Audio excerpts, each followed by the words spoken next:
Day. For many, this day is a glorious celebration of the women in our lives who have made such a difference. For all the mothers, thank you for your nurturing, your guiding love that heals, builds, and empowers. Thank you for loving us. But I also want to recognize that today can be one of the most distressing days of the year for some. As a woman who never gave birth, on Mother's Day, I often left the church in tears. All this talk of the joyfulness surrounding Mother's Day just left me heartbroken. And then there are those who have lost children and those who have lost their mothers. And some whose moms did not live up to the Hallmark standard. Yes, this can be a difficult day. Yet in our imperfect world, we still hold aloft the ideal of a mother's love. Now, my mother happens to be spending Mother's Day in the hospital, which is pretty yucky. But if you'll pardon me just a moment, she did say she'd be watching, so, hi, Mom, love you.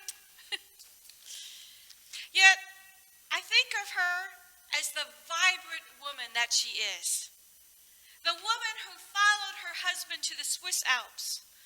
My dad's job took us to this tiny town that at the time, no one spoke English. There weren't TVs or even washing machines or dryers. And she had 4 young children to comfort, feed, and raise in an incredibly difficult situation. Even when we were back stateside, Mother always served herself last, meaning she got the leftovers, the piece of chicken that no one else wanted, or the few crumbs left of the dessert. She sewed, she ironed, she worked hard to provide a safe and beautiful home. My mother always put the family first. We hear of this love in our gospel message today. This reading comes from Jesus' farewell discourse. It is Maundy Thursday, his last evening with his disciples. With a clock ticking over his head, what final word does Jesus want to leave his disciples with? Love. Abide in love. This is my commandment, that you love one another as I have loved you. I'm giving you these commands so that you may love one another. Now we know that we are supposed to love one another, but what becomes more difficult is how to love one another. And for that, we turn to the book that we are reading as a church this Easter season, Love is the Way, by our presiding bishop, Michael Curry. In it, Curry talks about a foundational book called I and Thou, by the Jewish rabbi and existentialist Martin Buber. Buber writes about 2 possible ways that we can relate to the world around us. I and it, and I and thou. Curry tells us that if we relate to the other as it, we become the supreme being. Imagine the power differential in I and it, not only between you and the other, but between you and God. I, it. This is a place where a person puts themselves in the position of being the creator, being God.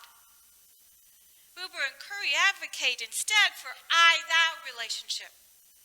Curry writes, thou recognizes the other as an active subject, a human spirit whose truth can be understood only through a relationship. You can't own a thou. You can't stereotype a thou. You can't throw a thou away.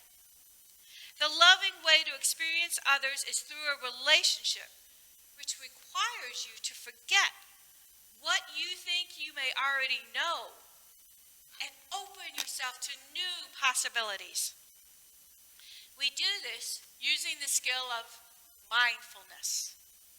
How many of you practice mindfulness? I'm curious what you think and how you use it. Curry describes mindfulness as being like the Sabbath. It provides the opportunity to stop, pause, and notice the presence of God in the world, of God in others. of God in ourselves. Mindfulness allows us to put down our shopping list, set aside our concerns, and just be. Mindfulness leaves behind what we think the other person needs to hear and what we may want to get off of our chest, and instead actively listen, to be mindful to that present moment. Catherine of Siena once wrote, "The divine moment is the present moment." It is our mindfulness that we allow room to see God. And we know that God can be found in others if we can only be mindful and see. After all, Jesus tells us that God is love, and God created humans in his image. Now, I'm really sure that if you asked, most of us would say, of course we love our neighbors. I don't know about you, but I'm finding it more difficult to love others in the midst of a pandemic. I find myself smiling less, hiding behind a mask. Plus, the mask feels like a shield that blocks me from others. Threat of the virus motivates me to individualism and isolationism.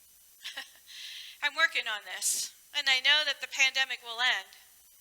But I wonder, how many bad habits have I picked up in the last year and a half? I fear that it may take some work for me to see God in others. To view the world as I, thou, whether they wear masks or not, whether they're Democrat or Republican, whether they're rich or poor, old or young, culturally different or not. Because this is the commandment that Jesus has given us, to love one another. Since the average employee spends over an hour a day on social media, some companies are paying their workers to spend that time improving their social skills, their training instead. Probably my most important skill is learning how to love. I wonder how much time a day I spend on that. Curry writes, even if episodically I, thou, overcomes I, it, life becomes less egotistic, we, and more altruistic. Life becomes more egotistic, me, and more altruistic, we. It is our love that recognizes and affirms this value of human person in attitude and actions that lead to compassionate living. And isn't that what Mother's Day is all about? Celebrating the love that affirms our human worth, the love that sees the good in us, the love that listens to our struggles, comforts our nightmares, dries our tears, and nourishes us with food. Mothers, at their best, illustrate Jesus' commandment to love one another as he has loved us. I did give my mother a fern for Mother's Day. I'm not giving away a surprise. She already received it. But maybe a better present would be for me to practice being a mindful person and better learn to love one another. This is my commandment, that you love one another. Happy Mother's Day.